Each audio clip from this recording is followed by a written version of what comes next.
Hello, everybody, and welcome back to another episode of the Internal Compass podcast. I'm Samuel Archambault. I'm your host. On today's episode, we're going to talk about the importance of self empowerment in pain management. Okay, I know this might sound a little bit complicated at first, but if we want to break it down into more simple terms, perhaps say it in more basic English, what I want to inform you today, educate you today, is on that importance of taking responsibility as a patient, as someone who is experiencing pain in your healing process. Does that mean that you have to do everything on your own after today? Whenever you feel pain, you have to only rely on yourself? Of course not. I still believe that healthcare professional such as myself, and it doesn't matter the approach, right? We all have our place, and I think that we all have our importance. That being said, I think today I want to open your mind a little bit and give you some very concrete examples and reasons why using them only as references and as the God Almighty, as the only authority when it comes to pain management, might not be the solution after all. And I'm not saying this to bash on anybody or to bash on any type of profession in part, like in specific. Of course not. I mean, I am part of this group of healthcare professional. But I want to remind you that the goal of this podcast is actually to educate you so that you can better heal your pain. So at the end of the day, we have to look at what is available for us in terms of tools, in terms of approaches, but also in terms of paradigm. In other words, in terms of how we see pain management. What if all this time we've been seeing it wrong? What if there is a better way? And recently I have been part, or let's say I have participated, not myself as someone who would offer a speech, but more as a participant. I have been listening to this pain conference about pain management, and that topic about self empowerment or self autonomy was really at the center of all the discussions. And it came from different professionals and came from scientists. It also came from people who were just talking about their story when it came to pain management. And all of them came back to the same conclusion, is that if someone who is experiencing pain is not at the center of the approach and is not taking responsibility for his own treatment, then that person cannot truly heal long term. And that's the goal, right? That is also, again, the goal of this podcast. I am not into quick fixes. I mean, sometimes it can help. Of course, if you are, example, in a competition, you're in pain, you need pain relief right here, right now to perform. That's one thing. But if I'm talking to you, if you're listening or watching this video, it's because you want to learn more on how your body works and you want to be able to educate yourself with tools and be better equipped that next time that you're going to experience pain, doesn't matter the form, right? Remember, if you've been watching my videos now, you know that they're all intertwined. But in the long run, you'll be better equipped to be facing those situations that you'll be experiencing pain.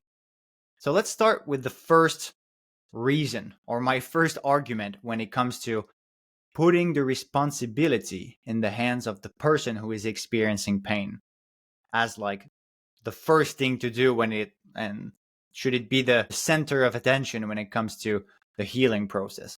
And the first part is about, you want that person to change their beliefs. And the only way that person can change their beliefs is if they have responsibility and autonomy over their treatment plan.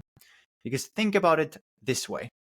If you, every time you feel pain, every time you're experiencing pain, you go to a doctor, you go to an osteopath, you go to a physiotherapist, name the professional.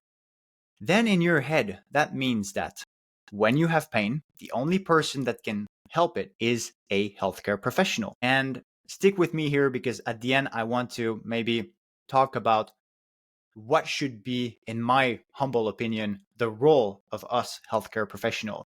So whether you are a healthcare professional watching or listening to this, or you are someone who is just curious about learning how to manage pain, this is relevant for both. Because then if you start to take ownership, let's say you are experiencing pain, you start to take ownership of your own healing process. then that switches the things around. And then not only it's going to change your belief, but that's kind of intertwined with my second argument, which is you're also going to build confidence in yourself. Then what if the association you're going to make between, okay, I'm feeling pain, emotional pain, physical pain, I'm in a unease, discomfort with myself, something's not right, right? My body is sending me messages. Then to address this and to overcome this and to learn from this, I rely on myself first. So your brain is going to register that now the first reflex you should have is rely on yourself. Does that mean that you're not going to consult anybody? Please, if you've been in an accident, don't tell yourself, oh, I'm just going to rely on myself for this. Of course not. And that's why I think that professionals have a very, or should have. But when it comes to dealing with chronic pain, is it really the best idea to 100% rely only on medical advice or on your healthcare professional? No, of course not, because you want to train yourself to not only better understand yourself, but also listen to your body, how it feels, because at the end of the day, you are the one experiencing pain, not the other people around. And then what if you are able to succeed at some point, healing your own pain? Right? You're going to change that belief that, hey, I am powerless. And the more you feel and you think that you're powerless and that you can only rely on someone else to heal your pain, well, that's going to continue that cycle that next time you're going to have to reach for someone. But you're never going to have this trust in yourself that you have all the tools inside. You know, at the end of the day, nobody else does the healing for you. Your body and yourself you are healing.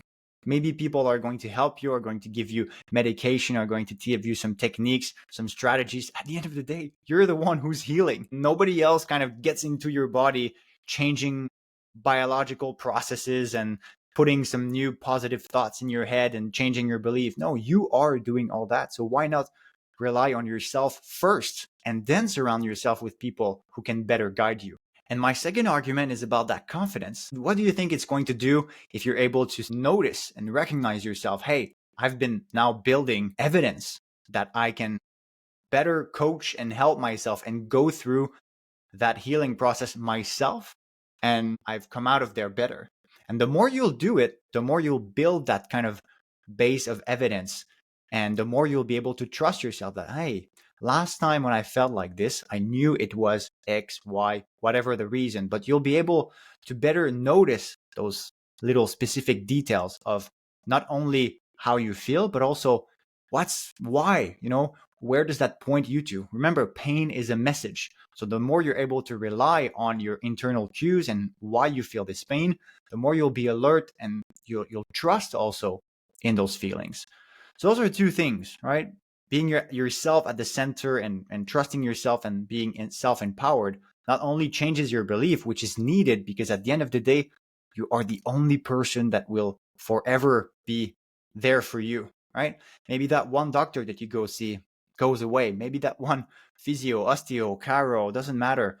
They might just leave at some point. They might move. You might go away. They might not be available. Then what happens? But yourself, you're always with you. So you have to put yourself the number one respondent and then after surround you with people. The third argument I want to, let's say, lay the ground for here is about subjectivity of the experience. Meaning, in other words, when you feel pain, and if you have watched my videos before, especially when I talked about, how pain is perceived, yes, it is a biological sensation. You're feeling it through your nervous system. But before that you can really experience it as a whole, it goes through your prefrontal cortex, which is the part of your brain who is responsible to interpret information.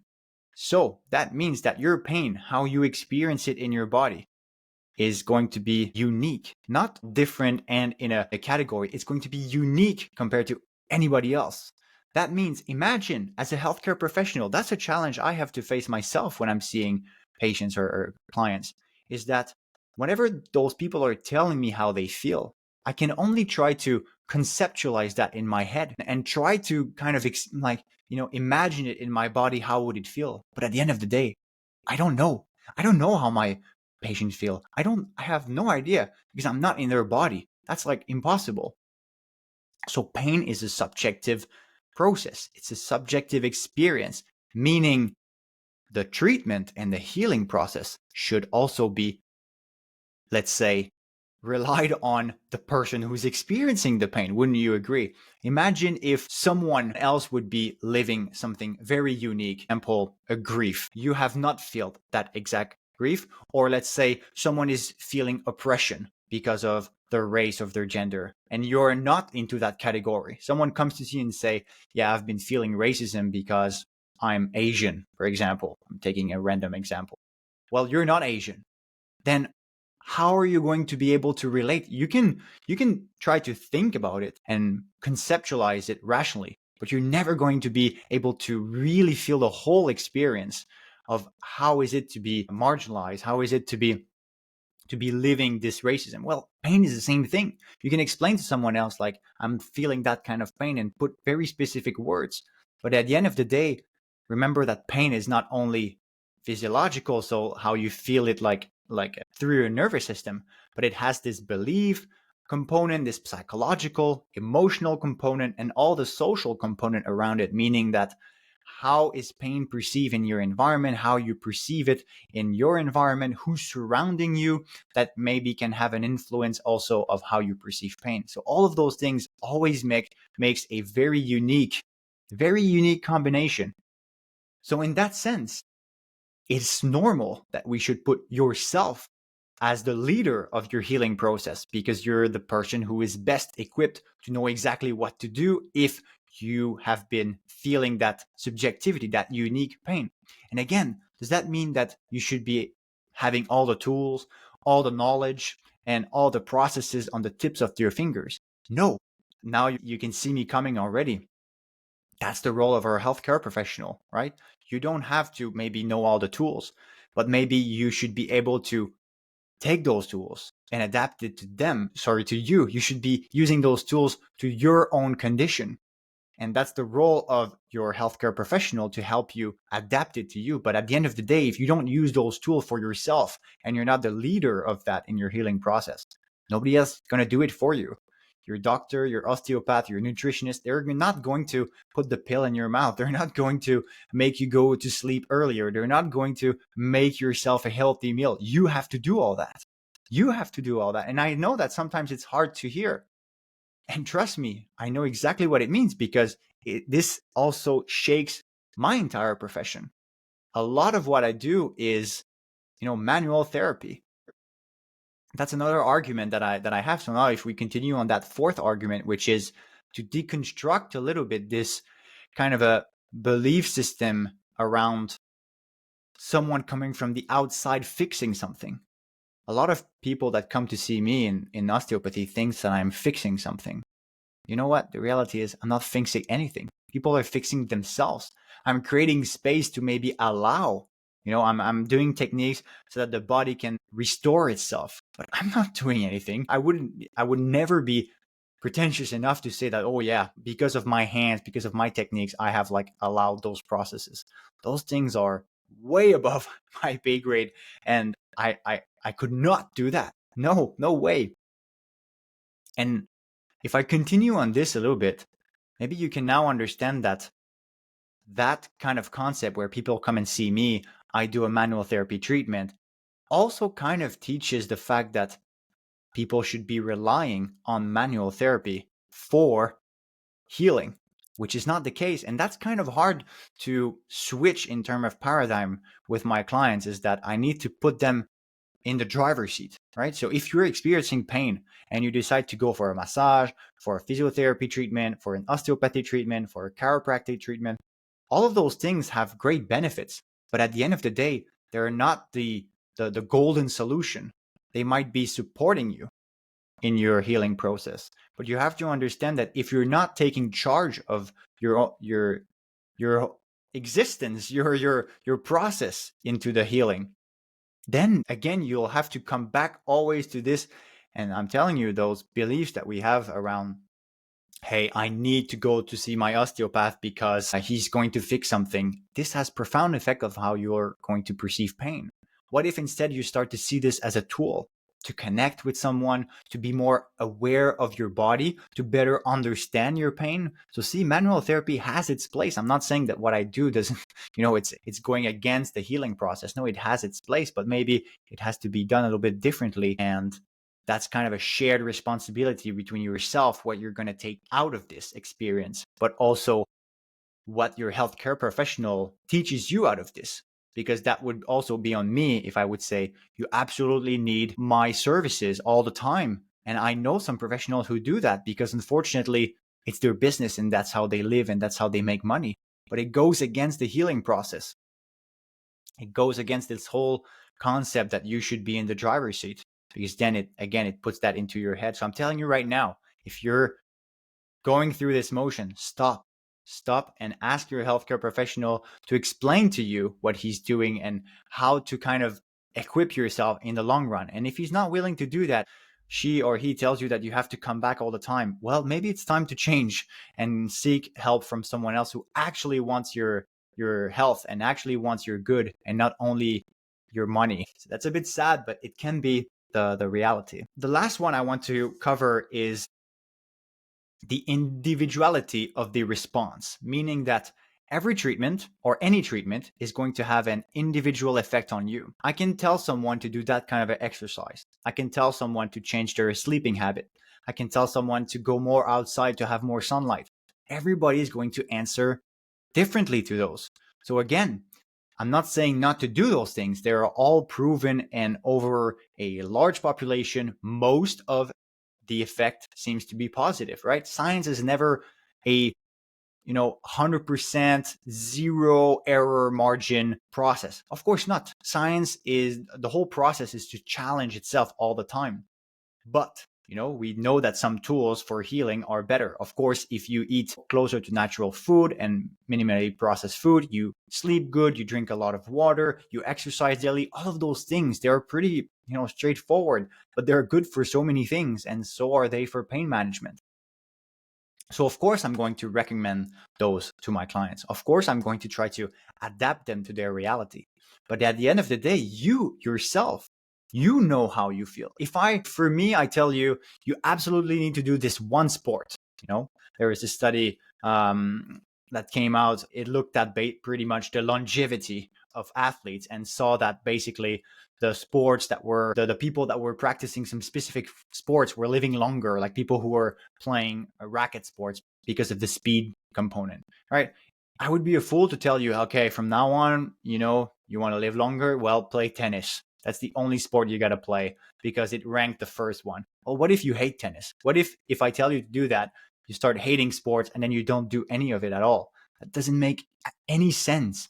So you have also to start looking at things a bit more critically and think, am I being thrown this idea at me that I just have to eat and then I just have to absorb it and act upon it?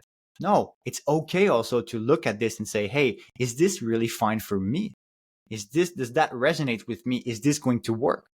And, it's okay if you do a little bit of trial and error. You try something, you notice, that's not for me. I play tennis, I kind of hate it. I'm not really good at it, but if I go swim, I love that. If I tell you to go to bed at 8 p.m. every night, and for you, you're more like a night owl, and like everything goes bad in your life if you try to go to bed early and you can't sleep anymore. Is this really good? No, I can't tell you that. I'm not in your body and I don't feel it. So being able to take responsibility for your healing process also asks you to be a bit more critical with the tools that you're given and to apply them to your own reality. So see, hopefully I've been able to make a case today of, I know that if I tell you, hey, you need to take responsibility for your healing process, it's not cool. It's not nice, because our brain would just like that someone tells us exactly to do that, take this pill, do this specifically, and that's it, Boop, boop. I'm kind of I wash my hands away from that. But that's not how life works, unfortunately. That's not how pain management works. And I believe that as healthcare professional, that's our role. And I come back to this now. In my humble opinion, as a healthcare professional, I see myself as a guide. I'm someone who is there to maybe help someone notice things. Hey, you've been trying this tool, you've been trying this approach. Have you noticed this? Have you noticed that? My role is to ask questions, is to guide you. Yes, give you information like I'm doing now, educate you. But at the end of the day, if I work with someone, my role is just to guide this person. Hey, okay, you've been trying this. Then have you noticed the effect? And then ask specific questions that will allow them to trigger the reflection and maybe take better decision from themselves. And I'm not there to be, I try not to be biased because of my own beliefs. And of course, that's like impossible because I have my own beliefs and some of them I don't even understand and I don't even recognize them. But being able to respect the subjectivity of the experience. So when someone tells me they feel pain, who am I to say no, you're not? Of course, if that person tells me they're experiencing pain in that way, then they are. So I need to respect that, and my role is to being able to guide them and also being able to rule out some very important, catastrophic possible emergencies. So example, if someone comes to me, I need to be educated enough to say, hey, right now, like there's a high risk that you're experiencing that kind of emergency. So you need to go to the hospital right now. And other healthcare professional will perform specific actions such as like surgeries or all those things. They are like life critical and they're needed, of course. And what I was talking is more in chronic pain management and long-term pain management and not necessarily on the acute, because of course we need those healthcare professional. If you're having a appendicitis or you are in a coma or you have an open fracture, you don't need to start to think, what should I do now? No. You need a doctor, you need a surgery, you need something that is going to help you survive right here, right now. So that's in the spectrum of the role of healthcare professional. I would argue it falls into this. But when it comes to long-term pain management, then our role becomes more of a guide, someone that you can refer to, someone that will also educate you on tools, on resources, where to find the information, what's credible, what's not, and maybe kind of formulate that to you in a way that, okay, you're able to make sense of all of this, because sometimes you can get lost in all the information. So someone that can structure the information and the tools for you, so you're able to take a good decision after this. But at the end of the day, you should be the one taking the decision, not anybody else, not even the best healthcare professional in the world. No, you are the one taking the decision. Hopefully, I've been able to make a case today of why it's important to take responsibility and ownership. And remember, this is all for the best. You're changing your beliefs, you're boosting your motivation, your confidence. But at the end of the day, you still want to do it. You still want to have it. You still want it. And that's the most important part. Thanks for watching. Thanks for listening. I will see you in 2 more weeks for another episode of the Internal Compass podcast.